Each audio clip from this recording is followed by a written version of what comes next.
China ने दिखाई अपनी औकात। युद्ध सिर्फ सेना, बंदूक और मिसाइलों से नहीं होता, इसके भी कई तरीके हैं, जैसे साइबर वॉर, इंफॉर्मेशन वॉर और अभी लेटेस्ट इकोनॉमिक या बिजनेस वॉर जैसे होता है टैरिफ वॉर। जैसे सेना के युद्ध में जान और माल की हानि होती है, वैसे इस बिजनेस वॉर में देश की अर्थव्यवस्था को नुकसान पहुंचाया जाता है, उसके खजाने को नुकसान पहुंचाया जाता है, उसके व्यापारियों को नुकसान पहुंचाया जाता है। अब चाइना ने वॉर छेड़ दिया इंडिया के बिजनेसमैन पे। इंडिया की जो ऑटो इंडस्ट्री है, स्पेशली जो ईवी इंडस्ट्री, इलेक्ट्रिक व्हीकल बनाने वाली है, उनको कुछ विशेष टाइप के मटेरियल लगते हैं जिनको कहते हैं रेयर अर्थ मेटल। और ये मटेरियल ना सिर्फ ईवी में काम आता है, ये काम आता है विंड टर्बाइन में, ड्रोन में, मिसाइलों में, मोबाइल में, इलेक्ट्रॉनिक में, सेमीकंडक्टर में। अब चाइना ने इसके एक्सपोर्ट को कर दिया है कंट्रोल।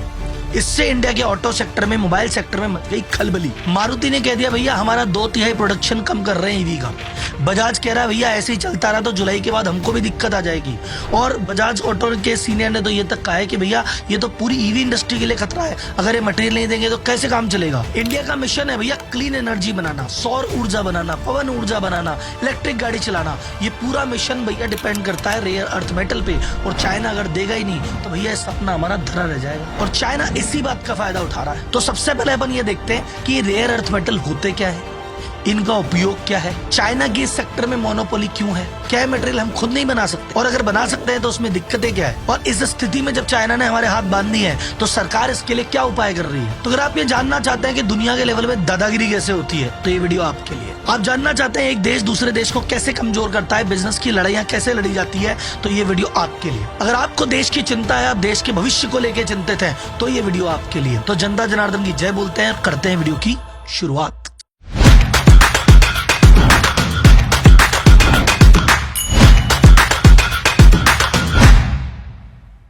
सबसे पहले बात करते हैं भैया ये रेयर अर्थ मेटल होता क्या है। रेयर अर्थ मेटल भैया 17 अलग अलग टाइप के मटेरियल का ग्रुप है जो कि ईवी सेक्टर में, इलेक्ट्रॉनिक सेक्टर में, ऑटो सेक्टर में काम लिए जाते हैं। स्पेशली बताओ इसमें, अगर इसमें कुछ एग्जांपल देके बताऊं, जो गाड़ियों की बैटरी में आपको मैग्नेट दिखता है वो मैग्नेट इस मटेरियल से बनता है। और इन मटेरियल के बिना किसी प्रकार की क्लीन एनर्जी का बनना या ऑटो सेक्टर का चलना असंभव है। अब इसका नाम सुन के लग रहा है रेयर अर्थ मेटल। रेयर मतलब दुर्लभ है, ये तो मिलता ही नहीं है। अजी साहब ऐसा नहीं है, ये दुर्लभ नहीं है, ये मिल तो जाते हैं लेकिन ये शुद्ध फॉर्म में बने बनाए नहीं मिलते। ये निकलते हैं माइनिंग से और होता है ये माइनिंग का बाय प्रोडक्ट। ऐसा समझ के चलो कि आपने माइनिंग करके 100 किलो मिट्टी निकाली, 100 किलो मिट्टी में ये 4-5 किलो रूप में मौजूद है। तो पहले तो माइन करके 100 किलो मटेरियल निकालो, उसमें से 5 किलो को अलग करो, फिर उसको रिफाइन करो, प्रोसेस करो, तब ये यूज लेने लायक बनते हैं। और ये प्रोसेस काफी मुश्किल भी है और काफी महंगा भी है।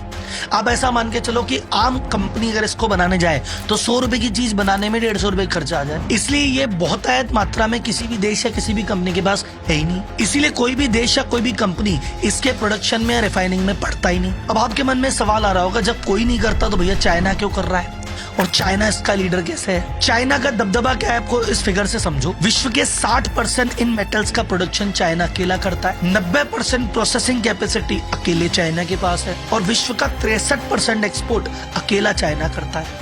यानी चाइना इसकी पूरी सप्लाई भी कंट्रोल करता है, प्राइस भी कंट्रोल करता है। जब चाहे प्राइस बढ़ाए, जब चाहे प्राइस गिराए, जब चाहे किसी को दे, जब चाहे किसी को ना दे। अपना मुख्य टॉपिक तो यह है कि भैया इसने जो बैन लगाया उसकी वजह से हम पे क्या असर पड़ा और हम क्या करेंगे। लेकिन चाइना इसमें मोनोपोलिस्टिक लीडर बना कैसे, उसके पीछे क्या क्या फैक्टर थे। चाइना की डोमिनेंस का पहला कारण है उसके पास जो रिजर्व मौजूद है ऑलरेडी। उस रिजर्व के भाई साहब उसमें जो प्योरिटी की मात्रा है वो भी ज्यादा है और कुछ विशेष टाइप के ऐसे मेटल है जो वहीं मिलते हैं। जैसे मैंने आपको शुरुआत में समझाया था कि भैया 100 किलो अगर आप माइन करेंगे जाके 5 किलो के आसपास सामान निकलेगा, तो 5 किलो या उससे ज्यादा प्योरिटी की चीजें निकलती है चाइना में। बाकी जगह अगर एक्सप्लोर करते तो इतनी प्योरिटी नहीं है। वहां 100 किलो माइन करो, 1-2 किलो रेयर अर्थ निकलेगा। और कुछ होते हैं हैवी मेटल, कुछ होते हैं हल्के मेटल। चाइना में हैवी मेटल मिलते हैं जो कि सिर्फ चाइना में ही मिल रहे हैं, पहला कारण। सेकेंड आती है गवर्नमेंट पॉलिसी। गवर्नमेंट ने बहुत पहले इसको पहचान लिया था कि भैया ये ऐसी चीज है जिसमें हम डोमिनेंस हासिल कर सकते हैं। इनके थे डेन जाओपिंग। उन्होंने कहा था जैसे दुनिया तेल के लिए शेखों पे डिपेंड करती है वैसे एक दिन रेयर अर्थ के लिए हम पे डिपेंड करेगी, हम वो पावर बन के दिखाएंगे। ये उन्होंने 90s में प्रण ले लिया था। थर्ड सबसे बड़ा कारण है अर्ली मूवर एडवांटेज। जब 80s 90s में कोई सोच भी नहीं रहा था रेयर अर्थ नाम की कोई चीज होती है, ये कभी जीवन में काम भी आएगी, चाइना उस पर काम चालू कर चुका था। मैं कुछ आपको इंपॉर्टेंट इंसिडेंट्स बताता हूँ। इन्होंने 1980 में ही Chinese society of rare earth बना दी थी। 85 में उन्होंने Chinese rare earth information centre बना दिया, जिसमें जो रिसर्च कर रहे हैं उन लोगों को और जो उसको माइन कर रहे हैं उन लोगों को एक प्लेटफॉर्म पे लाए ताकि दोनों एक दूसरे की मदद कर सके। अब शुरुआत में भैया रिजर्व तो थे, लेकिन प्रोसेस करना नहीं आता था, फैक्ट्रियां नहीं थी, बनाना नहीं आता था, नॉलेज नहीं थी, कोई दिक्कत नहीं। 79 में जापानीज कंपनी के साथ टाइप कर लिया, 89 में अमेरिका के साथ टाइप कर लिया कि नहीं जी अपन ज्वाइंट वेंचर कर लेते हैं, आप एक काम करो, कर लो अपन दोनों भाई भाई भाई भाई। और फिर धीरे धीरे जब काम सारा सीख लिया कि हाँ अच्छा ऐसे होता है, ये होता है, सारी टेक्नोलॉजी समझ में आ गई। 1990 में बोले नहीं नहीं ये रेयर अर्थ हमारे तो स्ट्रेटजिक एसेट है, इसको तुम प्रोटेक्ट करेंगे, और सारी विदेशी कंपनियों को बाहर कर दिया। और उसके बाद इनके पास माल भी था, इनको बनाना भी आ गया। अब इन्होंने उसको एक्सपोर्ट करना चालू किया और एक्सपोर्ट पे छूट देनी चालू की, और एक्सपोर्ट पे जो छूट दी उसकी वजह से इनका प्रोडक्शन और एक्सपोर्ट 4 गुना बढ़ गया। चाइना की लेबर सस्ती है, हम सब जानते हैं। चाइना में कोई एनवायरमेंट को लेकर ज्यादा रूल नहीं है, जो सरकार ने कह दिया वही बात फाइनल, ये हम जानते हैं। और ऊपर से वो दे रहे थे इतनी सारी छूट, तो उस चक्कर में इतना सस्ता मटेरियल इनका आता था कि पूरी दुनिया ने कहा यार बना के क्या फायदा, इन्हीं से ले लो। और धीरे धीरे करते करते वर्ल्ड की 80% सप्लाई करने लग गए थे, और उस समय पूरी दुनिया इन पे डिपेंडेंट होके अपने प्रोडक्शन बंद कर आगे बैठ गई कि अपने तो बैठ के चाइना दे रहा है, अपने को क्या करना। और पूरी दुनिया को अपने सस्ते मेटल दे दे के दुनिया को अपने पे डिपेंडेंट बना लिया। इनकी प्रोसेसिंग कैपेबिलिटी बहुत एडवांस है। क्यों भाई साहब 89 से काम कर रहे हैं, 79 में जापान से कुछ सीख लिया, 89 में अमेरिका से कुछ सीख लिया, फिर भाई साहब थोड़ा खुद का भी दिमाग लगाते हैं, फिर अनुभव भी कोई चीज होती है, तो धीरे धीरे करते करते आज जो इनके पास रिफाइनिंग की कैपेबिलिटी है वो वर्ल्ड में किसी के पास नहीं, कोई इतना करता ही नहीं, तो उसको अनुभव होगा कैसे। प्लस इन्होंने ऐसा नहीं कि सिर्फ मटेरियल है तो हमने माइन करना सीख लिया, पूरी वर्टिकल चेन बना ली।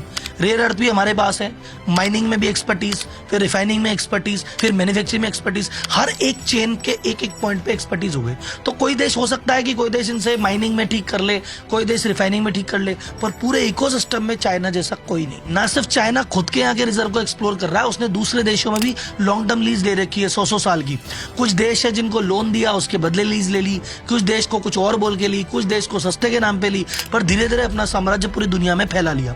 और जिस तरह की माइनिंग रिफाइनिंग और टेक्नोलॉजी इनकी है किसी और की है भी नहीं, तो इनसे अच्छा कोई कर भी नहीं सकता। तो जिन देशों के पास रिजर्व है, कई देश तो बुला बुला कहते हैं भाई हमारे पास है निकाल दे भाई, तेरे से बढ़िया तो कोई निकालना भी नहीं जानता। तो कुल मिला के भैया जो आज चाइना की डोमिनेंस है वो पिछले 40-50 सालों का अथक प्रयास है, और उसने जो इकोसिस्टम प्रोसेसिंग की टेक्नोलॉजी टेक्निक बना ली है वो कोई देश उस जैसा बना नहीं सकता। और बनाने का प्रयास आज करे तो कम से कम 10-15 साल लगेंगे, और अगर 10-15 साल लगा के बना भी लिया, चाइना जितना सस्ता नहीं बना पाएगा, क्योंकि सस्ती लेबर तो उधर ही है, गवर्नमेंट के रूल से छूट तो उधर ही है। और ये बात जब चाइना के समझ में आई तो चाइना ने इस मटेरियल को एज अ हथियार काम में लेना चालू कर दिया।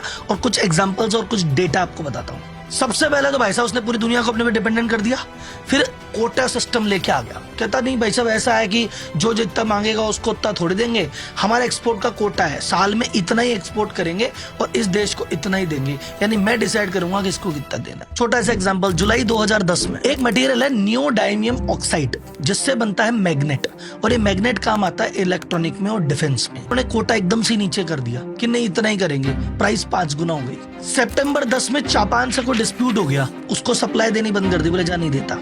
तो जापान की इकोनॉमी एकदम से हिल गई, सबसे ज्यादा इलेक्ट्रॉनिक्स कार कंपनियां उधर ही तो है। और ज्यादा कंट्रोल लेने के लिए इन्होंने क्या किया, जितने भी छोटे मोटे माइनिंग करने वाले थे सबको मर्ज कर दिया 6 बड़ी कंपनियों में, और बाद में उन 6 बड़ी कंपनियों से भी 3 बड़ी कंपनियों को मर्ज करके एक कंपनी बना दी, और उस पर पूरा कंट्रोल रखता है। 2023 में जब यूएस ने इनकी चिप पे कंट्रोल लगाया कि भाई हम कुछ विशेष टाइप की चिप है जो चाइना को नहीं देंगे, चाइना का अच्छा बेटा हमको चिप नहीं दोगे, तो कुछ मटेरियल है जो सेमीकंडक्टर में काम आता है, चाइना ने कहा जाओ ये मटेरियल हम तुमको नहीं देते। दिसंबर 2023 में इन्होंने जो माइनिंग टेक्नोलॉजी रिफाइनिंग टेक्नोलॉजी है उसका चाइना के बाहर ट्रांसफर ही बंद कर दिया कि किसी को सिखाएंगे और नहीं। जून 2024 में इन्होंने एक ऐसा सिस्टम लेके आए जिसमें एक एक टन का हिसाब है कि कहाँ बनी थी, कहाँ से मटेरियल निकला है, कहाँ पे प्रोसेस हुआ है, किसके पास गया है, एक एक चीज ट्रैकिंग करने लग गए। और अभी सबसे लेटेस्ट जिस चीज से हम परेशान है, जिस बात पे हमारा वीडियो है, 4 अप्रैल 2025 को एक एक्सपोर्ट कंट्रोल ऑर्डर निकाल दिया, और 7 ऐसे मटेरियल हैं जिनके लिए कह दिया कि भैया ऐसा है, इसका एक्सपोर्ट तभी होगा जब इंपोर्ट करने वाला लाइसेंस लेगा। और लाइसेंस हम देंगे किसको कितना देना है, और एंड यूजर सर्टिफिकेट भी देना पड़ेगा।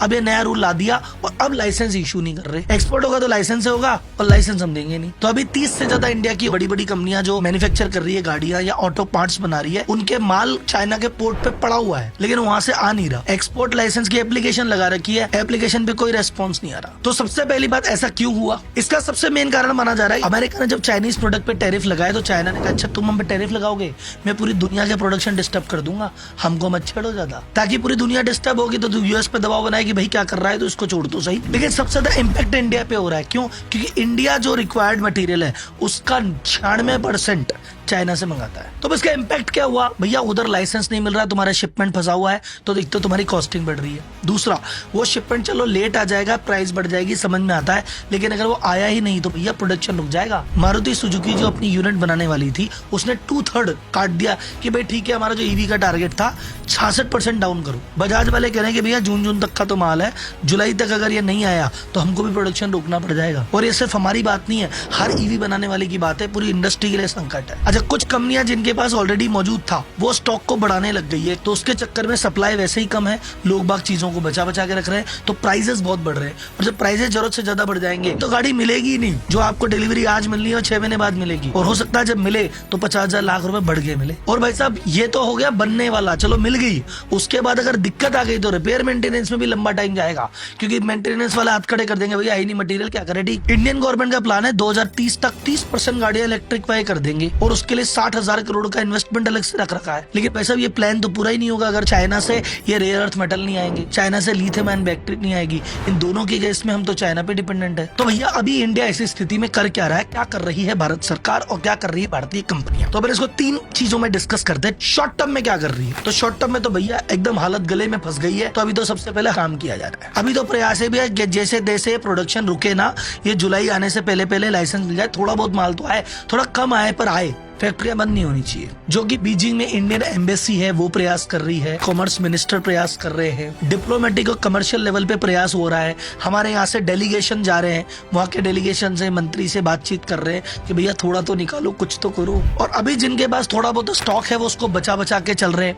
ईवी वाला जो काम है उसको थोड़ा सा कम कर रहे हैं, नॉर्मल गाड़ियां ज्यादा प्रोडक्शन कर रहे हैं, हाई एंड मॉडल नहीं बना रहे, लो एंड मॉडल ज्यादा बना रहे हैं। और कुछ प्राइस महंगी आ रही है तो उसके लिए मेंटली रेडी है कि भैया महंगा आएगा तो आएगा। चाइना के अलावा जो बाकी कंट्रीज हैं कि थोड़ा वियतनाम से कुछ मिल जाए, थोड़ा ऑस्ट्रेलिया से कुछ मिल जाए, उसके भी प्रयास किए जा रहे हैं। मीडियम टर्म में क्या कर रहे हैं साहब, अगले 3-5 साल के प्लान में भैया पहले कह रहे हैं कि डोमेस्टिक प्रोडक्शन पे काम कर रहे हैं कि भैया हम भी बनाएंगे अब तो। सेकंड, चाइना के अलावा जो वियतनाम है, ऑस्ट्रेलिया है, जहां जहां और भंडार है उनसे टाइप कर रहे हैं, उनसे एग्रीमेंट कर रहे हैं कि थोड़ा बहुत मटेरियल वहां से भी आए, चाइना पे डिपेंडेंसी घटे। तीसरा, मिनिस्टर पीयूष गोयल जी ने अभी इंडस्ट्री लीडर से कहा भैया कुछ इनोवेशन पे काम करो, कुछ ऐसी चीज पे काम करो कि तुम्हें गाड़ियों में या बाकी चीजों में रेयर अर्थ मटेरियल की जरूरत ही कम हो, कि जहां 500 ग्राम लगता है वहां 100 ग्राम ही लगे, ऐसी कोई चीज बनाओ ताकि डिपेंडेंसी कम हो, थोड़ा इंपोर्ट कम करें। ये कब तक तुम इधर क्विक कॉमर्स में डिलीवरी करते रहोगे। अपने रिफाइनिंग और प्रोसेसिंग कैपेसिटी और जो मैग्नेट तुमको जरूरत पड़ती है उसको बनाने की कैपेसिटी पे ध्यान देगा इंडिया। ये हमारा लॉन्ग टर्म प्लान है। अब सवाल आता है सबसे बड़ा कि भाई साहब क्या इंडिया खुद का रेयर अर्थ मेटल, ये खुद के मैग्नेट, ये खुद की चीजें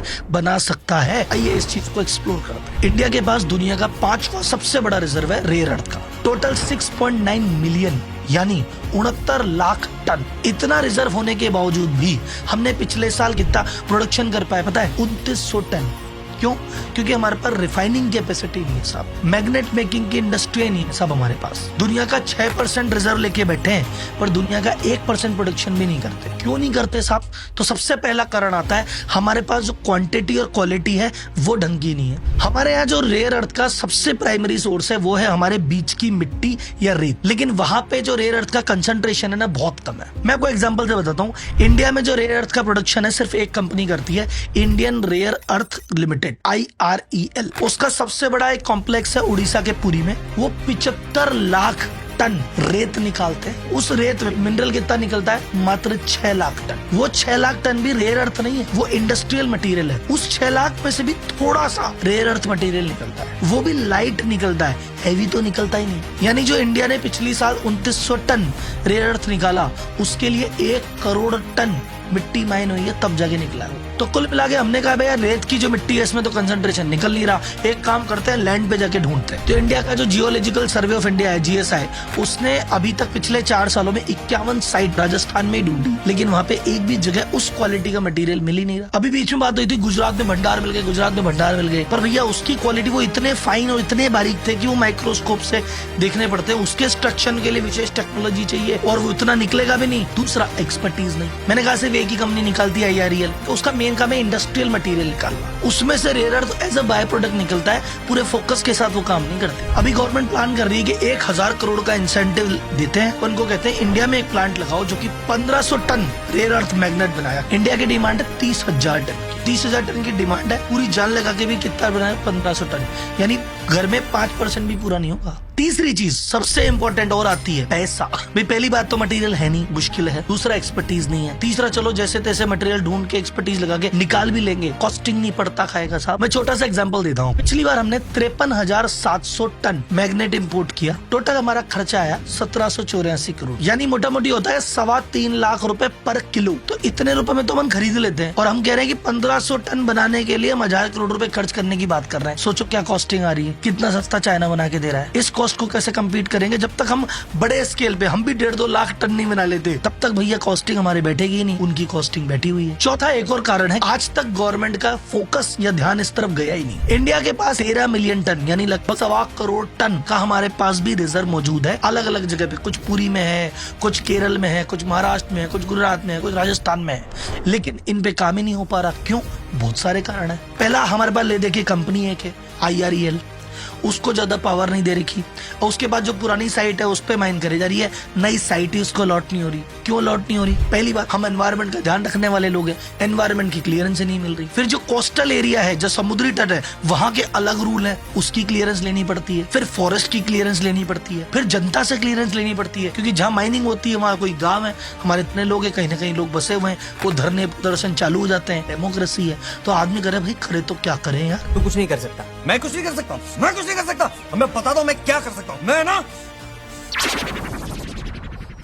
क्या कर सकता हूँ यार? चाइना ने तो सोचा इधर खोदना, खोद दिया, सभी अप्रूवल तुरंत मिल जाएगी, सारे धरने पड़ते, जिन कुछ नहीं हो रहे। इधर हमने सोचा ये रोड बनानी है, वो रोड का प्लान बनने में और रोड बनने में 10-20 साल लग जाते हैं। तो कंक्लूजन ये है कि चाइना ने सस्ता माल दे दे के पूरी दुनिया को अपने पे डिपेंडेंट कर लिया और अब इसको एज अ हथियार काम में ले रहा है। रेयर अर्थ मटेरियल तो सिर्फ एक शुरुआत है। अभी रिसेंटली कुछ दिन पहले स्पेशलिटी फर्टिलाइजर है कुछ जो हमारे इंडिया में इम्पोर्ट करते हैं हमारी अच्छी फसल के लिए, अच्छे फल के लिए, सब्जी के लिए, वो फर्टिलाइजर भी रिस्ट्रिक्ट कर दिए। उसके बाद 2 मटेरियल है, जर्मेनियम और गैलियम, जो कि सेमीकंडक्टर के लिए बहुत इंपॉर्टेंट है। अब इंडिया प्रयास कर रहा है हम सेमीकंडक्टर में आत्मनिर्भर हो, वो कह रहा देंगे नहीं, मटेरियल होके दिखाओ। तो कुछ एनालिस्ट ये कह रहे हैं कि भैया इंडिया ने जो सिंधु जल समझौता रोका पाकिस्तान को सबक सिखाने के लिए, ये उसके रिटेलिएशन में भी चाइना ऐसा कुछ कर रहा है। इन सब मामलों का एक ही उपाय है, आत्मनिर्भर भारत। क्योंकि भैया नहीं हुए तो कभी यूएस परेशान करेगा, कभी चाइना, क्योंकि दुनिया को समझ में आ गया कि भारत आगे बढ़ रहा है और जो ऑलरेडी बड़े लोग हैं वो नहीं चाहते कि भारत और आगे बढ़े, इसलिए कोई ना कोई अड़ंगा कभी यूएस की तरफ से कभी चाइना की तरफ से आता ही रहता है। तो गवर्नमेंट को चाहिए कि जैसा चाइना ने प्लान बनाया वैसा ही प्लान बना के कोई पर्टिकुलर इंडस्ट्री